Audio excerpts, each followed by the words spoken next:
everyone. We are back. Welcome back to the TROUPE Podcast, where we talk everything as it relates to training, creativity, and mindset to help you become your best self and do your best work. Today we have a very special guest. I'm back on my interview-ish.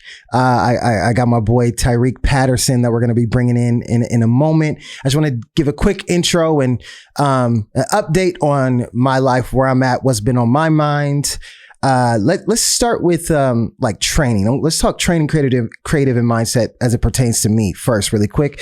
From a training perspective, what I've been doing right now, as far as like when it comes to training dancers, we've been having a lot of conversation around confidence and getting out of your head and all that kind of things. And I really feel like the answer is presence. I think a lot of dancers need to be more present, stay in the moment. That's when you get the best results, and you just lose track of time. So I've been exploring a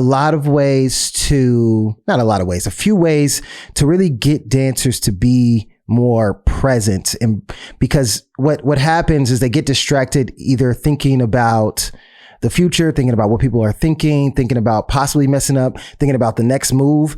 And I really feel like the answer is presence. So I'm trying to introduce new ways of staying present and almost like meditative movement practices.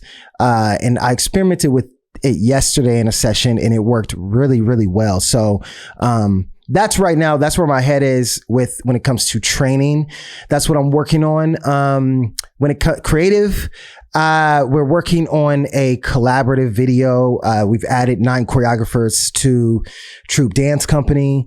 A lot of amazing talent. I don't want to give away the names and who's a part of it yet, because the video is kind of going to be the big reveal, the announcement to let everybody know who the squad is. And we've been in rehearsals for that. And that's been really, really cool to see everybody's process. And yeah, to see how everybody's process, also to see my dancers get a chance to work with all these different choreographers and how they work within a rehearsal space has been really cool. And then I think also for me creatively, when it comes to choreographing, I'm more so focused on, I can choreograph really, really, really fast, like really fast at this point. And I've practiced a lot. I've trained a lot on making things up on the spot, both in trainings and obviously in rehearsals. It's kind of like the flow. Typically you're making things up on the spot. But right now I've really been focused more so on like staging, like really getting creative with staging, formations and stuff like that. And not so much focused on the movement. And obviously I've worked on staging, and I've done a lot of it, but I'm really trying to reinvent and do things I've never done and explore more when it comes to staging formations. So that's where I am creatively. And I feel really good. And then mindset wise, where am I mentally at the moment? I feel like I just feel super tapped in and enjoying the journey and enjoying myself, enjoying who I am, everything that I've got planned, mapped out, really super, super focused. And I've been loving that. And I was listening to another podcast. I was listening to Janelle Janestra, an interview she had. And, she was asked about how do you, continue to push what, she has her Naughty Girl Fitness. I hope I don't mess that up. But like her pushing that brand, and pushing stuff on TikTok. And, she was asked about like, how do you, overcome what people may think or judgments or what people have to say about you? And she was like, I really don't give a fuck what anybody has to say. And I was like, yes, like that's fully how I feel. And when you get to that place, it's so freeing, and it's so ridiculous that we even care about what people think. And it's so ridiculous that people feel like they have a right to judge what we're doing in our life in the first place anyways. So I really feel like at this point, I'm like, if you're judging me, I'm judging you for judging me. Like if you I'm enjoying my life so much and having so much fun, and I'm so busy doing what I'm doing, I don't have the time to be judging. Like I don't even have the space in my heart and soul to really pass any judgment on anybody else. You know, I want everybody to just enjoy themselves, love their life, live their life, all that kind of thing. But I will say I have been in a moment in my life. There was a period of my life where I did become kind of like really judgmental, like just completely being honest. Like there was a point in my life where I felt like I was judging things other people were doing. But you know why that was? Is because I just was not in a good place. You know what I mean? I just was kind of going through a lot, and it was so hard to watch other people be happy and to succeed and, you know, just see them doing their things. So to make myself feel better, I would judge everything they were doing and kind of like, you know, have these negative things. Well, this and they're not this. And then what about this and blah, blah, blah. And I honestly got to a point like when I realized it and it clicked that I was being that way, I felt so bad. I was literally like on my living room floor, like crying. Like I felt so bad about it, about the judgments I passed on other people and just putting that out in the universe against them. And I just felt bad just within me that I had become that person. And I just felt so ugly and nasty. And like, it's not a good place to be. And if you're doing that to other people, you need to really check yourself and see, like, am I happy with my life? Am I happy with everything that I'm doing? Like, why do I have so much to say about everybody else and what they're doing? Why does their success make me feel a way? Right? Because if you're enjoying yourself and you're succeeding and thriving in what you're doing, or not even necessarily thriving and being, it's not just about like, oh, you're just making all this money and you're doing all the things you want, but you are enjoying your path and your decisions and you love who you are. When you don't even find it, and like, you don't even, your mind just doesn't even go there, you know? So yeah, I just want to say that that's where I'm at mentally, not judging anybody, letting everybody live, and being happy with what I'm doing. Now that's where I'm at. That's my update currently, on me, my life. And now let's go ahead and get into it. I want to get into this interview. I'm very excited to, bring my boy Tyrik. This is somebody I really respect just as an artist completely. His movement, I think he's brilliant at what he does. I really feel like I can tell by watching him, he's spent a lot of time with himself, exploring himself, his creativity, his mindset, his style.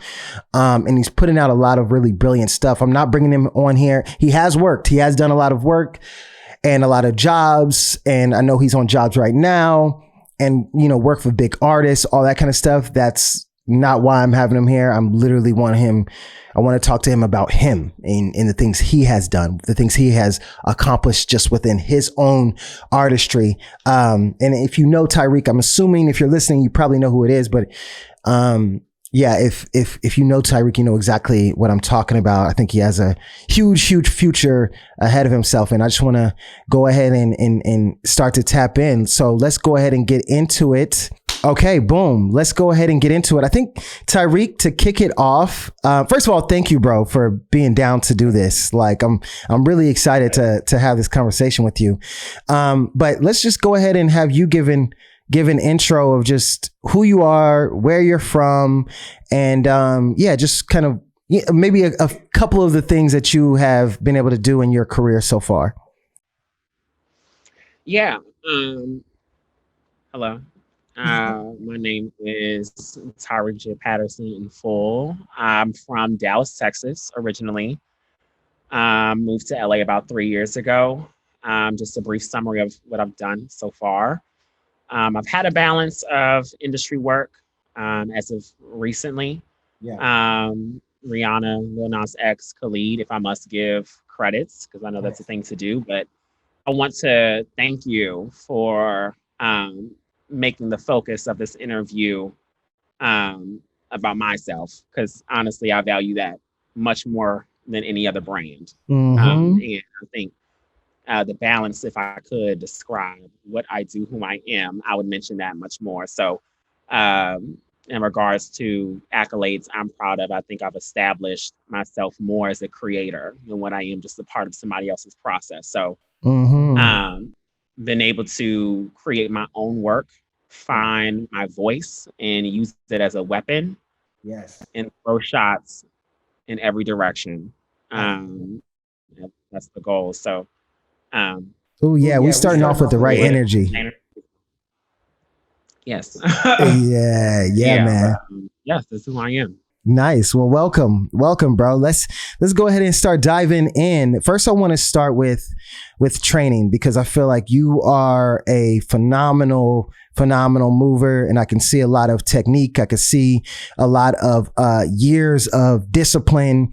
Every time I see that you move, like literally, I can see the training, right? So I want to first talk about, pre-LA, before you got here. What is your training history? What does that look like for you? So I started dancing in 2015. I started on like community teams. In 2015? 2015. You're new. Yeah. That's crazy. Wow. Yeah. What? I'm not saying this just to pat myself on the back, but right now where I am, I'm actually at Copenhagen Dance Studio, which is in Denmark. And we've had like an intensive all week. And one of the biggest things that we were speaking on just throughout the course of the week is passion, and how passion it's crazy how it can accelerate your understanding once you say that you're going to do. Yes.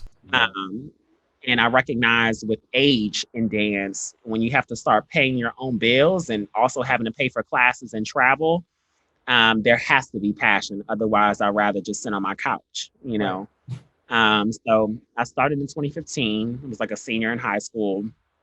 Found this group called the Renegades on Instagram in Dallas. And yeah, I think I'm glad that I started the community route, because everybody was there for free, meaning everybody was genuine about showing up, and it was nothing but love. It wasn't about the money. If anything, materialistic, it was about winning first place at Y Dallas. That was like the highest credit at that time. Right. But I did that for a season, summer 2015, before I went to school. I was just in the studio day and night, catching a bus, top first class to the last class of the day. I was just, since it was fresh for me at that time, even more, I was just obsessed with this feeling of, I don't know, just using my body. And I feel like it's just a deeper art, because prior I was an actor. But you could see as you go on, both inform the other. Right. Yeah, I was just obsessed with just how I was able to turn, family reunion grooves into something that you have to think about, something you could build on. And yeah, there's a lot to learn even to this day. But summer happened. It was that I went to school at the University of Texas at Austin, which is like LA's UCLA. Okay. And I studied dance there because I had no understanding of ballet and contemporary, no prior practice. But I think I credit that most, because I would say that's probably the only program I've necessarily been in. Okay. With, who I could name a couple of mentors / people that I really felt that was their job, to watch us as freshmen grow and evolve year to year with the just large amount of information we're taking in day by day. Right. Ballet, contemporary every day. We had variations in like Afro house, Afro contemporary. We had this guy named who I think is an amazing contribution to house, Rennie Harris, from Colorado. Or at the time he taught at UC Boulder. He's like an OG, but like at that time he wasn't even moving. But he had an assistant, but his information was definitely medicine for a lot at that time. I would say that is where I learned, if not range or just like the use of your facility. There I learned the power in inquiry, in just creating questions for yourself, knowing how to study dance, knowing how to articulate dance, not just with the body, but be able to be as strong at the mouth as you are with your body. Yeah, I want to hear about that. Yeah, more so in like a choreo class. It was like intro to choreo. We had, I actually just shared it this week too. Her name is Tina Curran. I want to give credit where it's due. Her name is Miss Tina, and she shared with us this chart called the BASTA chart, acronym for body, action, space, time, energy, and relationship. And within these categories, it went into detail and elaborated on, for example, like for body / what on the body. Is it the head moving, the shoulders moving, the chest, the right side of the body? Basically describing where the dance is, like what's being used. Action describing it how. Or if anything, that's another what. Like I could either, and I really use this a lot in teaching because I have to be very articulate, just given the style that I have. Right. How to help people better translate that onto your body. So I can't say it looks like you're just moving your hand from left to right. You're slicing. That adjective alone describes the energy of what you're doing and also how it's to be done. Because if I'm trying to slice through some food, I can't just use a butter knife. You know what I mean? Yep. Space, where's the dance? All of these things just like really helped us to be able, that chart alone really helped us to be able to not approach the table and just say, wow, that was good. You're just so good. Or right. wow, or these days, I know a lot of people like to say, wow, you're so fluid. Right. But there's so many ways to be able to describe what's going on. And I think the power in that knowledge helps us better discern when creating or even as a student, what we're observing. And I think it just makes so much better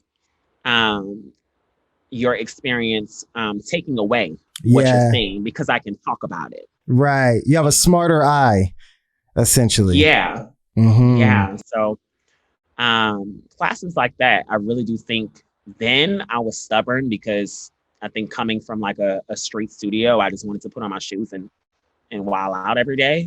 Right. But, you know, sometimes you have to, I think medicine, the reason why we have it is because it's not about right now, but what it's going to be and how well off you're going to be. And I think it didn't click for me until years later. Even still now, there's some things that I still have to figure out. But inquiry, how definitions of dance change. Like I think a lot of people believe, even for non-dancers, that dancing is just a 5, 6, 7, 8, or now a good TikTok dance. But dance could be just as gestural as I am now talking. I could create a phrase out of this if I wanted to with no music, you know, and that's still dance. So I think it's just stretched my understanding of what dance is for me, more importantly, and where I could take dance and where I could continue to take dance. It just, I don't know, it just helped me see that there's so much beyond. Absolutely. Absolutely, bro. And what were the street styles that you were training in prior to, you know, training in school in technique? It sounds like mostly. You know, then our studio didn't really have so many resources. So then I didn't really get like adjudicated or like real training, I would say, until school. And then on, because back then it was really just, at least where we were from, it was really just a lot of choreo classes. Like I think, but one thing I will say is one thing that I think Dallas is phenomenal for is it is a city of personality. So I've always started out, and I think that has merit too, because a lot of people you could train in a lot of foundations, and eventually I did after school. You know, once you find something real, you chase what's real. Right.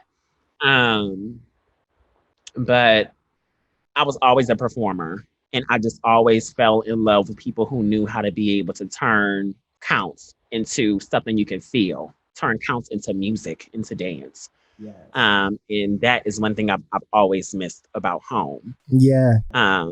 So you know, people could really, I was going to just say, like, so would you recommend, because this is a big conversation that's, you know, constantly people are either asking me or I'm seeing being talked about, but would you recommend college for dancers?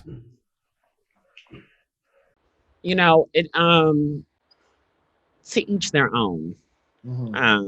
I think the journey is different for everyone because though I went to school, I was only there for 2 years. I never graduated. Okay. Yeah. And though that program was a program I really could credit for a lot of how I rock and how I talk and just how I think now. Yeah.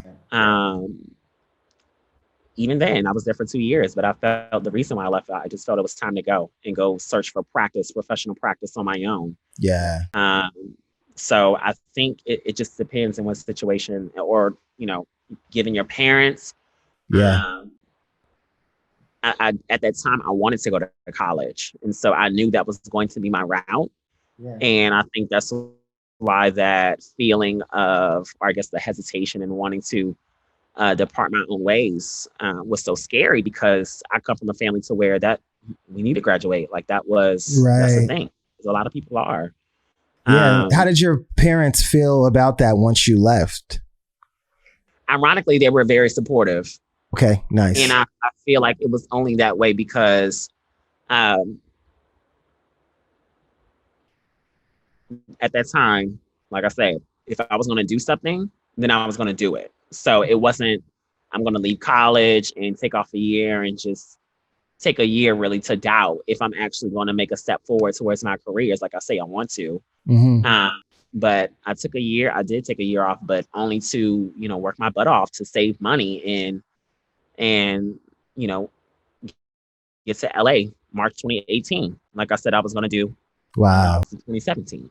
Wow. Nice. So I think given the seriousness of my work ethic, my parents knew it wasn't just a game or a waste of money. Right. So yeah, they were very supportive. Okay, good. So you leave school, you take a year off, you're working, you're saving up money to move to LA. So, okay, that brings us to LA beginnings. You get here, like what is, I guess, what's your mindset going in to coming to LA? And then where do you even get started with your training? Where does it begin for you? Yeah, I think like a lot of people, when I moved to LA, I was the yes man and went to everything I could. Yeah. Because I was finally in a city. Right. Finally in a city of abundance when it came to training, at least in 2018, pre-pandemic. Yes. An era ago, like there was so much more. Yes. And I lived like walking distance 5 minutes away from the old Debbie Reynolds. Nice. And when it was on like Lancashire and Victory, yep. Right at Jack in the Box. Yep. I was there every day. Most of my classes I went to were Lee Daniels, Devin. I was in Amari week to week. Joe Sarr, Jason Wright. Nice. Yeah, this is that whole Debbie's faculty. This is that whole Debbie's crew. It really was. Yeah, and so many more. Where did you?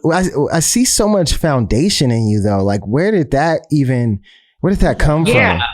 Yeah, one of my But okay, so when I came back from school, within that year before moving, in school, I think those 2 years really did start a lot for me. So I loved House from Rennie Harris. I think he was a great introduction to House. And we also have a guy in Dallas. His name is Keith Clark. Okay. Who they just dance from spirit. And it's not about steps.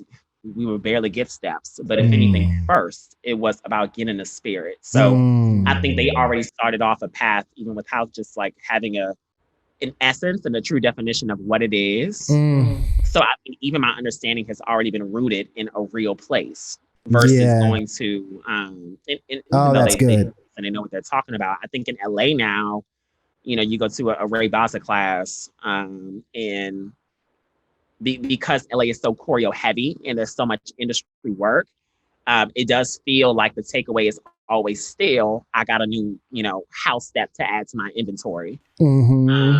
But I feel like I started in a place to where we understood where it was from and what it was about, and when the real house happens, like when you're at the club and at 2 a.m. and you're tired and tired but inspired, and you're not working up from a place of muscle, but you're just working from a place from within. Yeah. And I think my relationship with foundation, that I had friends back home. We had a lot of breakers back home too. So I would take a couple of classes from this guy named Daniel Choi. And I feel like, and even in school too, we had me and 2 other guys were the only few guys of our class. And also we've never taken, similarly to us, which is why we connected a lot, we've never taken ballet and contemporary before. But they were breakers. And like I said, I just came from a choreo background at the time. So I was session with them. Yeah. And my freshman year, I was staying in a residence hall on campus, and most of us were on campus. And they would have a couple of sessions on the second floor of where I was staying in the residence hall. So okay, I was there chilling with them, not knowing nothing at the time. But I don't know, just ready to sweat and break my neck. There was no like Marley floors, it was just tile on the floor out in the cafeteria. But sometimes like that's where you have to go to get it. Yep. So with that, I feel like that's always intrigued or made a good impression with me, just with the floor and the use of the floor too. That though Dallas was choreo heavy, we did have and still do have a good freestyle scene. So some of the best poppers are there. You know what I really like, the thing that really stuck out to me is like when you talk about like the spirit of dance, and I feel like that gets lost a lot of times. I think people come to LA and they just get caught up in the machine of LA, and get caught up in doing what you feel like you're supposed to be doing as a dancer. You feel like it's kind of like already laid out for you, and you are just following the path, right? And I think a lot of that spirit gets lost, and also you get caught up in creating content and trying to pay bills and all that kind of thing. And that's what I think try to bring into my sessions. I also pray heavily over all of my training sessions, but aside from that, just an authenticity and an integrity to the art form first. We'll talk about booking the jobs and we'll get you ready for all the things that you want to do, but how do you feel as you do this? Like, what are you connected to? What are you talking about? So what do you feel like? I know this is maybe a little bit of a tricky question, but I really want everybody to find that spirit, because it's you can't even really put a definition on it. It's hard to even explain. It's just kind of like a thing that you feel. But what would you say, if anything, like how can people find that spirit and that connection to the spirit of dance? Space. I think people need to. My first year in LA was taking those classes and trying to get, my feet wet and dabble into everything that I could just to establish something to hold on to. But I realized that what I was holding on to was actually more damaging to myself and my spirit than what taking time away from. There you go. Class, feeling obligated to go to events with dancers or whatever. I find that when I'm by myself in my room, even now to this day in my apartment, listening to music or like in good Sunday music, like music I could listen to all week, and music that's really good food for thought, where I don't feel the need to think, but I just feel the need to feel. I feel like we need to tap into more what is our truest selves and our truest identity, and what makes us. Dancing at home with closed doors is different than dancing in front of people. And I think our whole lives, the challenge is trying to make the two one. Yes. But the way I feel by myself, grounded and safe with myself, is the closer that I am to finding what is my spirit. Yeah. And I feel like spirit is just, it's not the step. It's in that in between. It's like, I always say it's what do you bring to the table? Mm-hmm. Because we're all learning the same thing. So, Right. but yet some superstars are able to still come to the table with a lot more than what you did, though we were given the same thing. So I Yes. think you have to study yourself and spend a lot of time with yourself in order to get a sense of yourself. Yeah. And how how do people know when they have found that? It's nothing that I can put into words. Yeah. It's an instinctual click, Yes. and intuition never lies. Yes. So I can count on my hands the number of times I found back home. We would always joke around and physically kick doors down to like describe how happy we were and like breaking barriers. You know, like this class, I felt like something clicked for me, Yeah. and the click is always you start to feel bigger than what you were doing. You know what I mean? Yeah. You start to, I don't know, you just start to see that things are not as serious as you first thought they were. Like it's not about, it's actually not about the step, and it's not about who taught the step, and it's not about where I am or who I'm around, but it's the fact that everything that I have in my body and everything that I am from within is much bigger than this all. So once you understand that, yeah, you can tell when a person um, brings that to the floor, for sure. and you can tell when they have that discovery about themselves, because you dance different, you talk different, you walk different. It's a personal thing. It's not an art thing. Yes. Oh man, that is beautiful. That's awesome. I think when people listen to this, they're gonna feel how I feel, which is like, I love dance even more. You know what I'm saying? Like having these kinds of conversations, it just makes you be like, damn, I'm so blessed to be able to get to do what I do. You know? Yeah. Man, it's amazing. I love that, bro. So now what would you say? What is your training looking like now at this point? What is your training regimen? You know, as I've and again, it's only been 3 years, but I feel like so much has happened. But now I feel like as I'm maturing in my craft, I'm venturing into different avenues of dance. Mm-hmm. And so I'm not heavily and also considering that the scene that we're working with right now is very different than what it was Very. when I arrived to LA. I find that it's not about quantity anymore, but it's more about what I know is really going to feed me for whatever I have an appetite for at that time. Mm-hmm. So it's much more selective, but it's much more whole this time around. Yeah. I think my training it's a lot by myself actually versus in the classroom. And a lot of it has been exploration, and because I feel like we will always learn, but I feel like we've never really you could never really get to your fullest potential in applying everything that you're learning. Right. I feel like we need stages to be able to take in information and absorb. We could go round for round, we could go class to class, but it's not going to matter unless we take time outside of class to know what exactly is we're learning, so we could weaponize that. Yes. And turn that into a work, or turn it, returning back to the class for just a good exchange, Yeah. But and being in the studio by myself, labbing, whether that's coming up with choreography, or sometimes it's just I come with no agenda and find a whole visual leaving the studio. You know what I mean? So I feel like my training has been not just training my body, and my timing and skill set and stuff like that, but training how far I could take my mind and my creativity. And I feel like since the latter half of 2021, that has been my goal. I feel like that's why I'm here.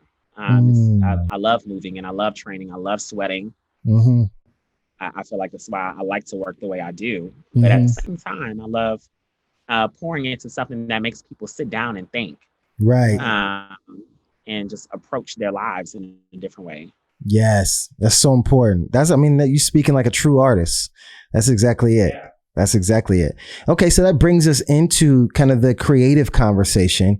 Let's start with typically what is your intention behind your work overall? Or another way I could say that is like, say, what would you want your legacy to be as an artist?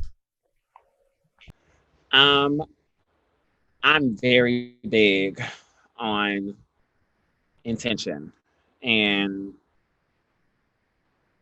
quality work, because I feel like we have dances we're like now getting back to where dance is cool now. Just given, no matter what you're doing, you know, going on Hollywood Boulevard and shooting a little video seems cool now. It'll get you somewhere, you know. But I'm more obsessed with how we could use dance as our language to communicate everyday things. You know, we set out and make plans to go and watch a movie, you know, and these actors, you know, this is their lifestyle, that's an art form, but everyday people, we all know what a movie is like. We all have a favorite movie. We all have paid a ticket to go to the movies before. Yeah. But with dance, not everybody can say they've been to a ballet. Not everybody can say they've been to, you know, a monsters to just observe and watch what really goes on at our rawest form. Yes. In this art form. Yes. So I want to now shift the attention. My purpose is to shift the attention to dance, so people, even non-dancing lifestyles, people can see that it is just merely a language. And so with my work, I'm not thinking about the dance community, because they're gonna like it regardless. Yes. You know, I love that. I love that.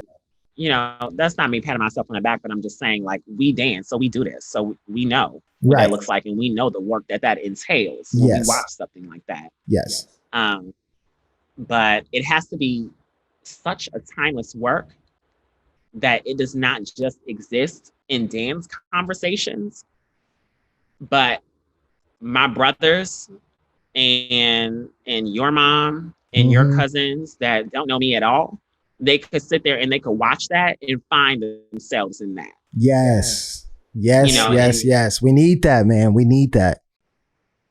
Yeah. So I feel like it really does center around touching people. That's everyone. You know, touching people, it has to say something. You know, I think dance is just my language. So yes, there are steps, there are rehearsals. But it's never about getting the step right. It's just you have to come correct with the intention and with the mission of this one video and the purpose, for the sake of the bigger purpose of getting people to recognize the value in having dance be our method of speaking versus a script, an acting script, or a podcast, or having a favorite song. Like, it's important to sit down and watch dance communicate as much as we allow other forms to do that for us too. Yeah, man, absolutely. I mean, in a perfect world, like, as you pursue that, what would be the ultimate outcome?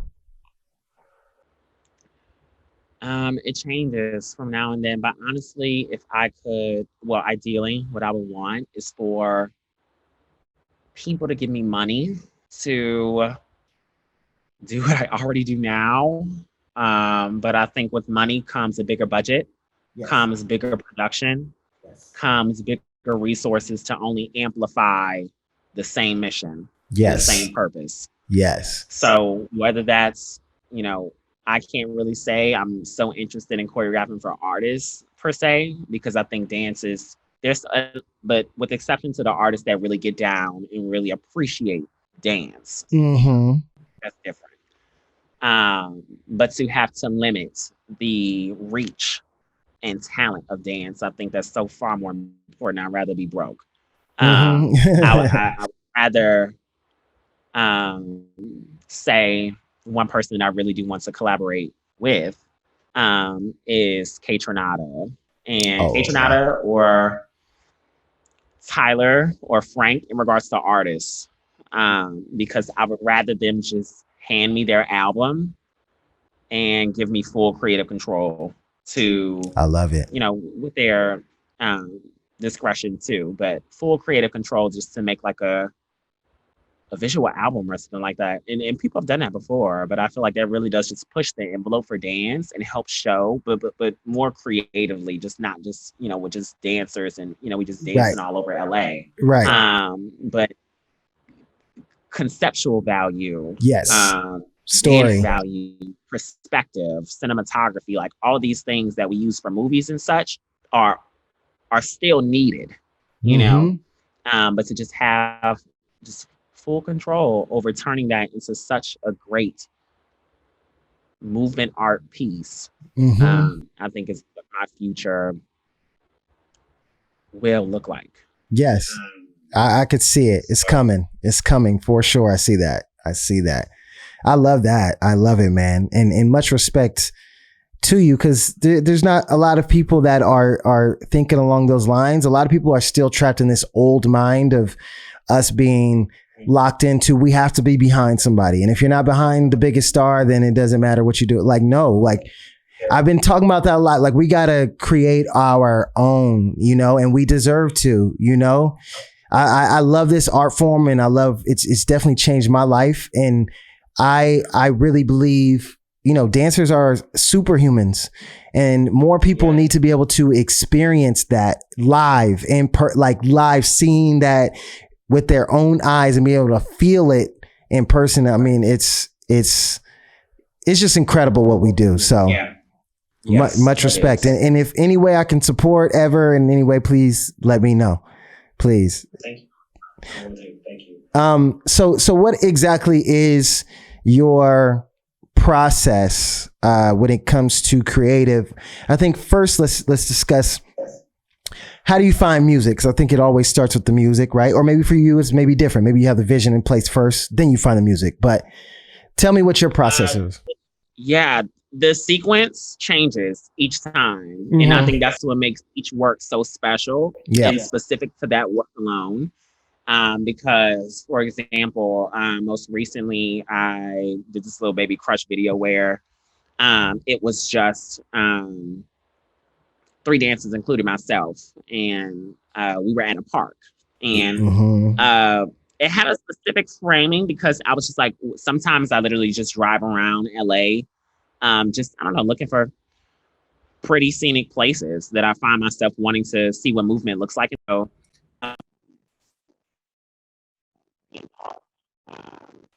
one more time. Sorry, we lost that part.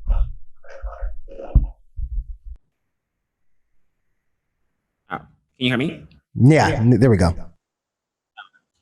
Sorry.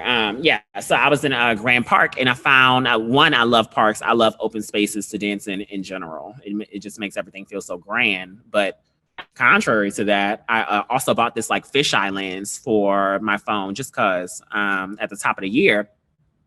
And I was just walking, and I also really like set design too. I think like orientation, just the orientation of the chairs are so important because it turns something from just predictable into something that looks more like a design. And I took a photo, and the photo alone looked like just a nice photo. And so I don't know, I just imagined like what would movement look like confined to that frame. So the frame seemed just my process, even just for that project specifically, like the frame seemed very intimate to the chair that was in front. Yes. So, and given how fisheye works, if you're closer to the fisheye, the bigger that you look, but it still encompasses the whole scene. So I love that contrast of these subjects seeming more important in like the focal point of the lens, while you still have the largeness of the space. Yes. So that started with a vision. Like I didn't know what the song was, but I knew I needed to find a song that matched the sun and how in the pop of the pink chairs, as well as the intimacy of the lens, but having the movement still be a big enough movement or challenging the border of the frame to match the grandness of the Grand Park. So I've been listening to Jordan Ward's Little Baby Crush, but they had this remix on SoundCloud per usual, and I don't know, it matched. I had the picture, like I kept the picture on my Mac while just playing songs on SoundCloud. So I always look back to the picture just to see if the sound matches the visual. Yes. So I found a song, and then me and my friend Louis Enzualda, I want to say his name because he really does help me with. He's been a part of everything. And we just choreographed on those chairs and tried to find ways to blend like small detail and things that would read good on camera, but like small gestural detail that people could just see themselves in and could just see. Yes. While still matching like the cadence of the instrumentation and the lyricism in a song and how tones differ in the song. So it sounds like I could assign myself this tone and you could assign yourself the high pitched tone, and just like being hyper specific. Yes, absolutely. Thinking about holistically everything. Yes. Make the big picture. Make the big speak to each small detail too. Yeah. When did you kind of tap into that? Because not a lot of people understand that, because it sounds like you have, and I kind of talked to Paris about this a little bit too, is like you have an overall understanding of art and what makes art good in general, not just dance, because you're talking about the coloring, you're talking about the framing, you're talking about the textures, but like within the music, like you have an understanding of it, all of it, just like you said, holistically. Where did that come from? Because a lot of people are missing that, and they make it just about, I'm gonna hit a step and that's good enough, but you can do more. I love TV, and I love good shows. And I love good storytelling. I love all-encompassing good storytelling. Yes. I want to point out Euphoria season right now. I gotta tap in. Yes, excuse my language, but some of the best shit right now for real. Because I love when all departments work together and something is just cohesive, because I started just to think about why I love specific shows and why I love movies that make you think, movies that make you feel like, okay, yeah, I have to stop watching TV for the night, because that's what you think about. I gotta, I gotta read some reviews on a movie to not go to sleep misinformed. Like I have to really do my homework on this one movie. They already know me, but I'm still on a movie, I think just being inspired by that, and Paris is a good inspiration too. And I have a friend back home who we talk about this all the time. And I think just his interest in right now, though I don't have a team and like departments, that's what you're thinking about right now. You're just, you're doing all of those roles, but that's what those roles are. And, when I watch TV, his name is Kevin Middleton back home. But when I watch TV and I look at those credits, and I see, sometimes I can't memorize the names, but I just see how many departments it takes to put on with a show, a 30-minute show. Right.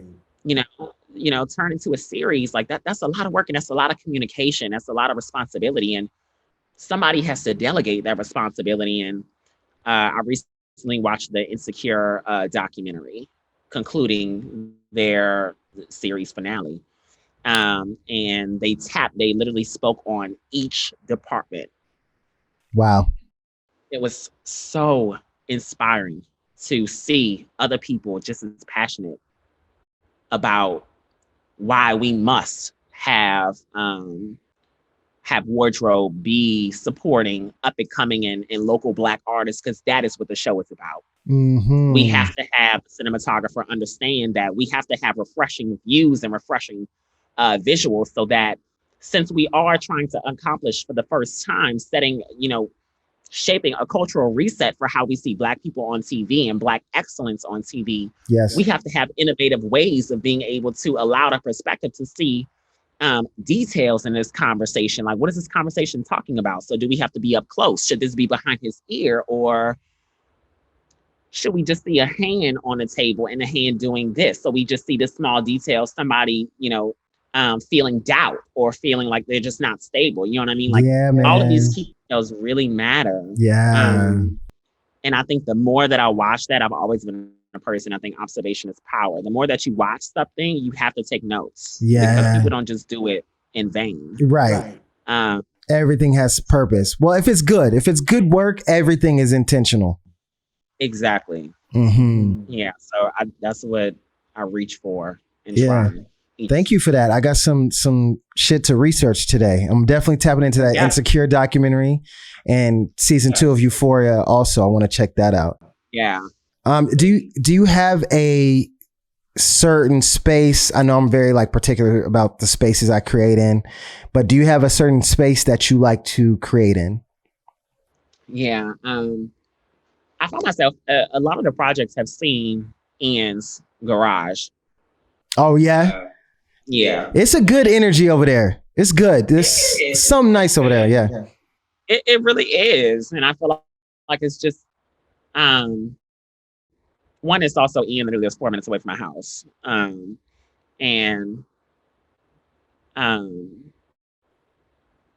I don't know. It's not too small, but it's not too big. So it helps me still feel myself without feeling lost within the space. Absolutely. So I'm there a lot. But I can't say I'm like married to that space. I can't say space is important. It could make you feel different for sure. Also depending on a project, but maybe because when I work with my friends, I already have such a rooted understanding of what I'm trying to do.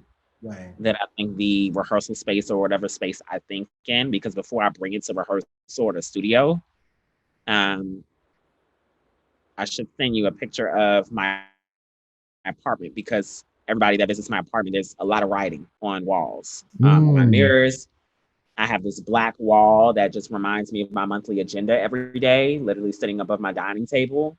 Nice. And I think just one writing something commits it to memory. You're closer to memorizing something like that versus just speaking. Yes. And seeing it on your walls every day, a place that you live in, you have nothing to do but to wake up and get reminded you need to get up and you need to, and I don't know, develop this idea more. You know, I have a lot of dry erase markers to where I'm just thinking in my apartment. By the time it comes time to execute, I guess it doesn't matter on the space because I'm so interested in the idea of it all. Yeah, man. Yeah, I'm the same way. For me, it's my mirrors. Like I write, like there's writing all over my mirrors, and I got notebooks on notebooks on notebooks of notes and ideas and all kinds of stuff and emotions and all kind of stuff. I love to hear that. I think that's gonna inspire a bunch of people to do the same. And I guess that's part of like where you find your inspiration is just from creating a space that inspires you. But outside of that, where do you source your inspiration from? So much. And a lot of it is not in dance. Those shows, those shows that I listed are on a partial list of many, but TV and film, like, because that's what I want to get into, honestly. I am a dancer and I'm always going to be a dancer. And I think, again, dance is my language and that's just how I speak the art. Yes. But it doesn't have to be how I just show the art. So I think I want to venture into TV and film because not just that's where the money is, but also that's what the platform is. Yeah, for sure. And that's how we reach our moms and our dads who don't know what we're doing. They just know that we're doing well. Yeah. So TV and film. I would love to see your work in a movie. I would love to see that. Yes. Thank you. Should me too. But yeah, TV and film, architecture, actually. I think visiting different countries as of late has been very inspiring just to watch the difference in roofs, Yep. the insides of buildings, coloring on the outside. Denmark is not as exciting, but one thing I'm learning here is they're very attracted to like neutral toned colors. And it makes me feel but see, just that alone makes me feel more balanced here. It makes me feel more grounded. So that could translate into my work as to like the coloring. That's why it's important, you know. Graphic design. Like I literally I follow so many people on Instagram. I do love Instagram for the fact that you can choose, you can decide what you look at every day. Absolutely. You can curate your algorithm. Yeah.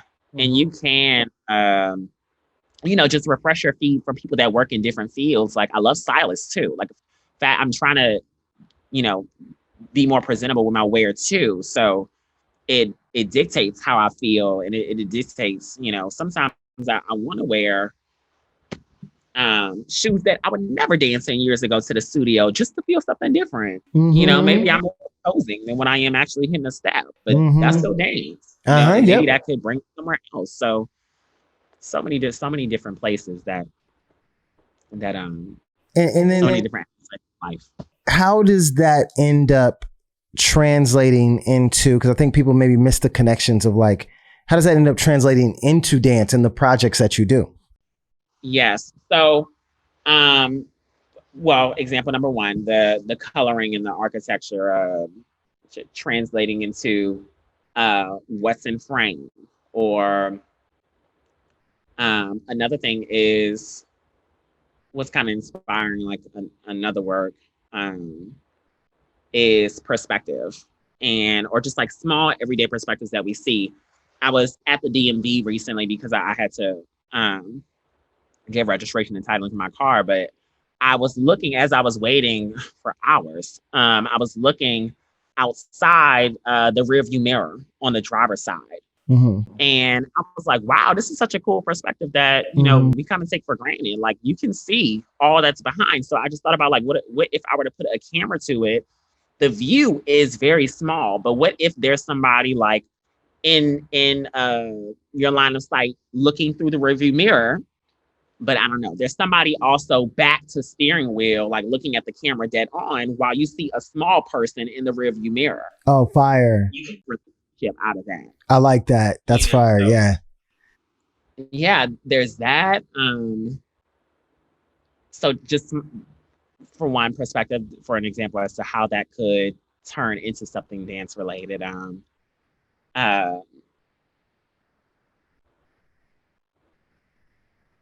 trying to think. Fashion, for example, that's one of the things I said. Yeah. We realize as dancers that I like to wear hoodies a lot lately. At first, I was in wife beaters and cargos and sweat for the day. But hoodies make us feel a certain way. Wearing a hat makes us feel a certain way. For me, when I'm wearing like, I love rocking Jordans. I love Nikes, but Jordans just, I don't know, make me feel like a boss. Like I could stomp on the ground as hard as I want to. And, thank you, boo.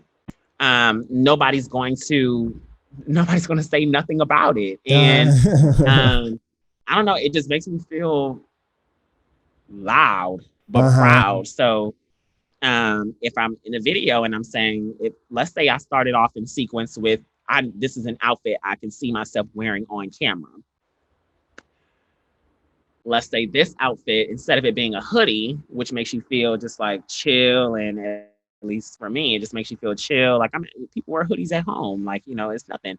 But if I'm wearing like, I don't know, like a skin tight, sometimes I like to shop in the women's section because they have so much more variation than what guys do. For sure, yeah. But if it's like a skin tight V-neck, which in real life I would never, but that alone, you have this space, like, I don't know, it breathes more femininity than what it does, making me like a hoodie makes me, I don't know, just feel like a G. Like then I find myself how that could change the movement. It makes me feel, I also want to get into modeling this year, but I'm drawn to stillness and shape. So then let's say we pick it out of a dance sense, but still using dancers. Now I'm like, oh my God, it would be cool to like put, have like a movement direction project. What if this is now photography, scratch film? But we're going to have dancers create shapes that normal models can't because they have to have the awareness and the core to create the shape. But to see the lines and the expression in that V-neck, because it's so loud, and that's why a lot of people run from it, have a skin tight V-neck that shows like upper chest, but also the lines of the body, then now, okay, well, let's play with different shapes since we can really see the form of your body. So then you just turn an outfit and what that outfit means and what that outfit breathes into something that you could put on paper now if it's photography. Yes. Yeah, I like that. Very, very well said. And that's typically my thinking too, man. Oh, I love this, man. So what do you think? I feel like we've covered a lot, and I feel like we might have already answered this, but what is the recipe for you for great work? What do you think is a secret to creating great work? Simply put, you have to feel it first. Because before anybody sees it, I already know it's going to be fire. Yeah. And it doesn't, at that point, I know it's fire because I'm at that point, I'm so intrigued by, what I have on my camera roll first before it gets any type of social media validation. And when it does, I know why people like it, because I've tried to work so hard into making sure that every department, everything speaks and everything was intentional. And I made mistakes, and I find in past work sometimes, like if there's ever a point to where I'm like, oh, they gonna get it, there's the hiccup, but I have to take time. Maybe time is another thing too. Like, don't feel rushed because for what? Right. Like there's never really a deadline if it's our own work for leisure. Right. So taking time to making sure I should be looking at it. Some nights, if it's so good, I don't even watch TV, or I may watch TV and then I'm like, okay, well, let me watch the video one more, I'm watching the video all night. I was literally just about to say that. Yeah. And everybody knows this. When we watch dance videos, when you're like, I really, really ate, like, what's going on? Like you got, like, and you need those moments to feel it because we have so many moments to where we're overly critical and we don't. So when I do have, when I do have those very rare moments of, wow, this is amazing, it only inspires me to make sure I need to go harder each time, and I need to be more intentional about and innovative and just refreshing about each detail, so that there's never a miss. You know what I mean? Not as bad to miss, but you could always do better. And absolutely. Kind of rush then. Yeah, I think it's important to create the work you want to see in the world. You got to be a fan of it. You got to be a fan of your own work. And I agree with you. That's what I was actually going to say is I know something's going to hit or be effective. And even if it's not, I'm always like, when I go home and I like can't stop replaying the video and I just keep playing it, I'm like, okay, this is it. This is it. You get what I'm saying? But if I go home and I'm like, don't want to watch it, I'll watch it tomorrow, something needs to be fixed. You get what I'm saying? So I like that. I like that. And I think, I just can imagine that, people would feel weird or like you're cocky about being a fan of your own work, but that's exactly, if you're not like, why are you creating if you're not a fan of your own stuff? Like, I'm my biggest fan and biggest cheerleader with anything that I do. I think that's super important to be a fan of your own work. Okay. It cut off just a little bit. I heard cocky fan of your own work. Yeah. Yeah. I just was saying that, people might feel weird about that or cocky about that, but I'm my biggest fan. I'm my biggest fan for sure. And I feel like you have to be. You have to be. Yeah, man. So let's go ahead and switch over I want to get into some kind of like mindset and mental health kind of stuff, right? Because I think that's very important for us as artists, and I know it's very challenging for what we do. So do you have any habits that, like daily habits, daily routines that you are using at the moment to protect your mental health, to protect your mind? Yeah. I stretch before I brush my teeth, wash my face, I hop out of bed, and I have a yoga mat. Sometimes I do yoga. Sometimes I literally just try to strengthen my core, strengthen my extension, strengthen my facility. Because when it comes time to dance, I would rather my ability not be something of my concern. Yes. So I stretch every day, and that's a very relaxing moment. I have, I don't know, just like a date with my body every morning. And I can just feel the difference going about the day. I find I'm much more energized and more excited to be productive and have a positive mindset. Brush my teeth, wash my face. Cooking is also very therapeutic for me. So I like that. Yeah. Like trying to like expand my culinary vocabulary. Yes. I like that. Yeah. What do you feel like, what LA can be pretty challenging, and can throw you off mentally. What do you think, like, how have you dealt with the pressures maybe of LA, or how do you deal with fear in general? What is that? Where do you go mentally to deal with those kinds of things? I feel like I have to, because we all do. I even feel it now sometimes. We have to take breaks, and we have to take space away from, it doesn't have to be necessarily just a physical place, but take space away from social media, take space away from people, take space away from what you love in order to go love it again. So that's what I do. But these days I find myself less frightened about what's to come, because at the end of the day, we don't know. But I think it's about how we feel about that uncertainty. Because sometimes that's scary. We're uncertain as to whether we're going to get the job or not. We're uncertain as to whether, what do we look like in this person's eyes? Like, am I somebody that they respect enough to ask to be a part, or, sometimes we're uncertain as to where we stand in the hierarchy of dance or just entertainment. Sometimes it's very easy to go on and on about that. But I think the more that we become comfortable with the fact that we don't know, but what I do know is when it arrives at my doorstep, I'm about to eat as much as I can.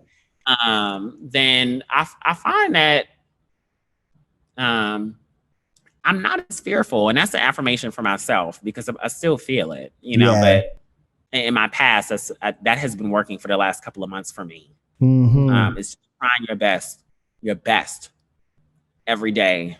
And I feel like that's the only way to make tomorrow different from yesterday. Beautiful. Beautifully said. Ed, what do you think has been the most challenging thing that you've had to overcome in your career so far, or life so far? Yeah. The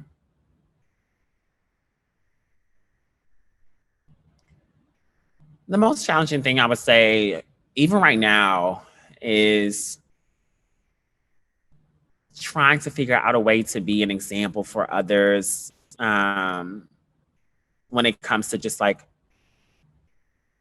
being able to strive outside of dance, but take dance to different places. Like I don't want to there are some things that I still want to do industry wise as a dancer, but just frankly speaking, though I really have enjoyed and have learned a lot on my short time here.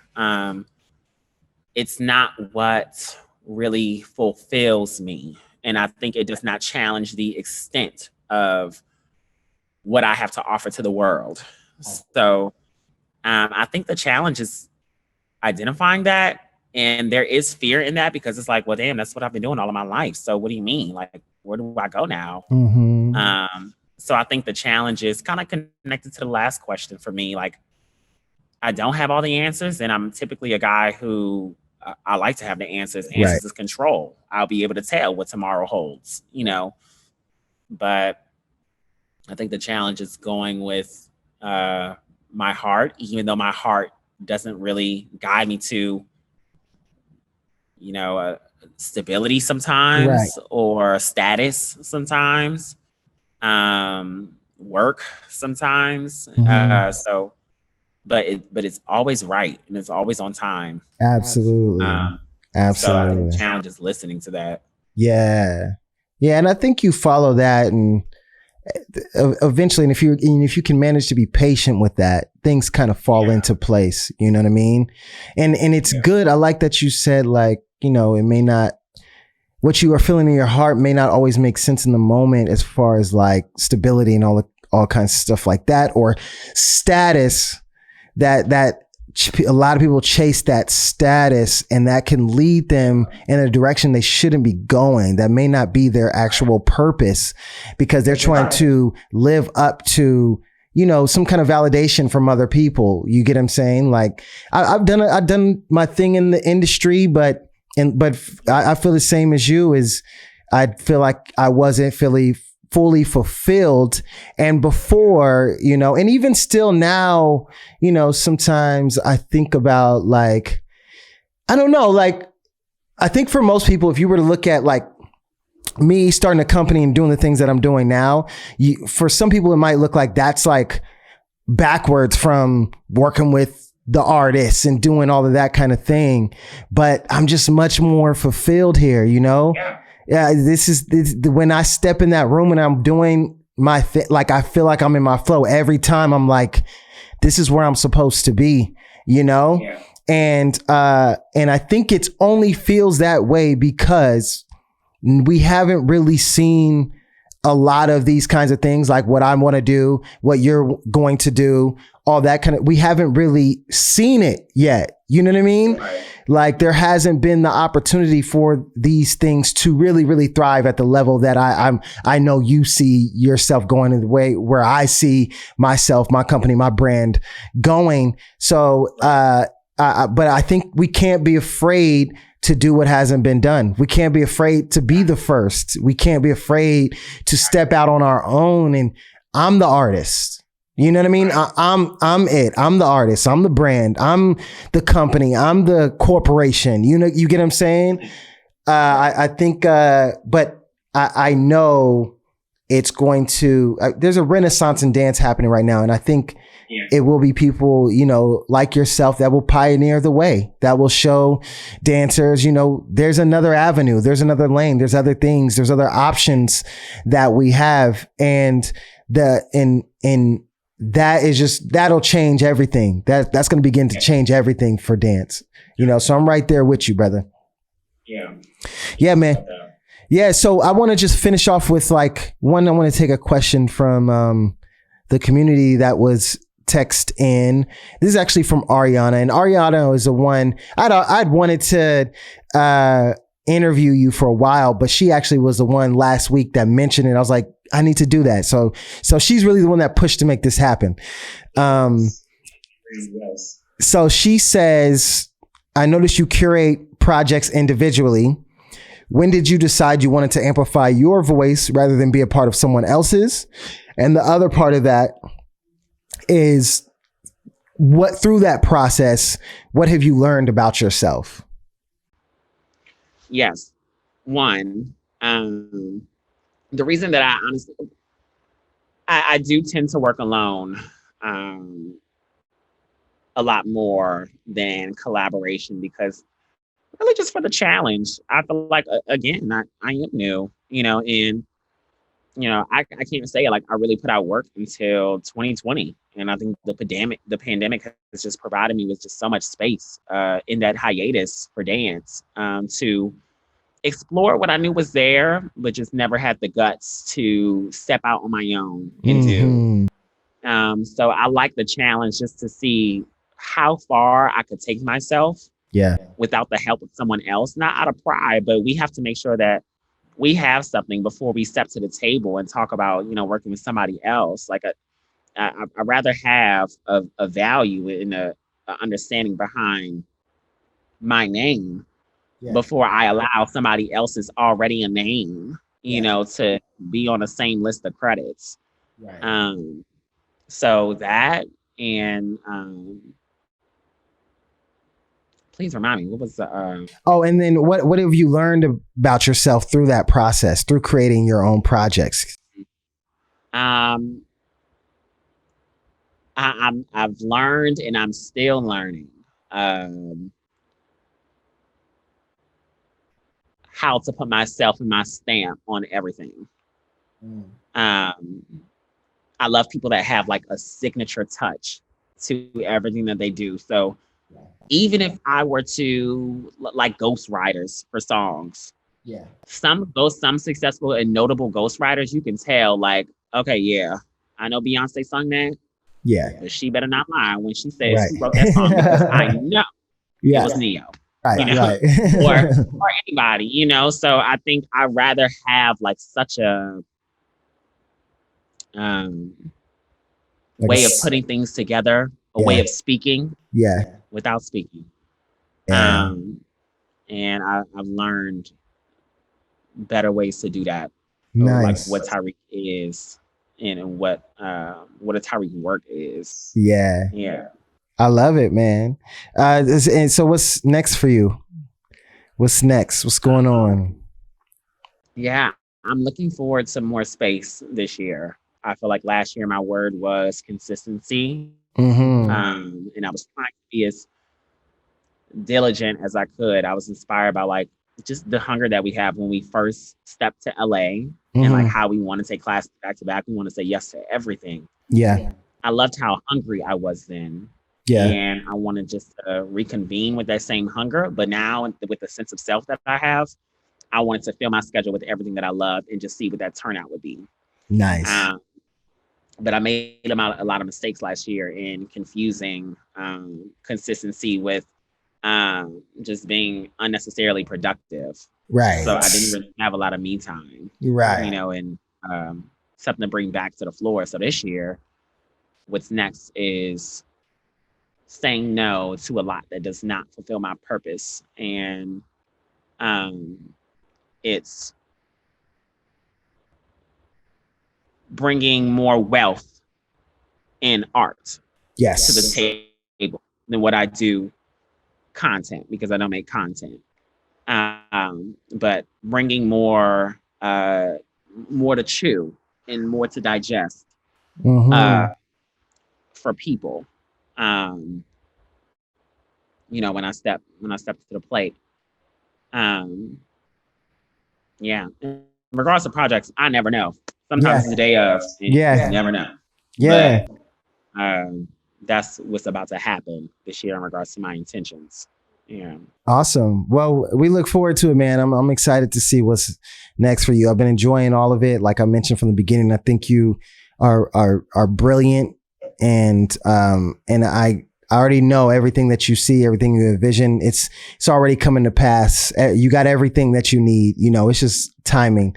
And I just want to also acknowledge you for honoring the craft and honoring the art form and staying true and maintaining integrity in what you do. I think that is definitely much needed in the community and just in the world. People are going to be inspired by you to just go even harder at whatever it is that they do, whether it's dance or it's not. So much, much, much respect for you.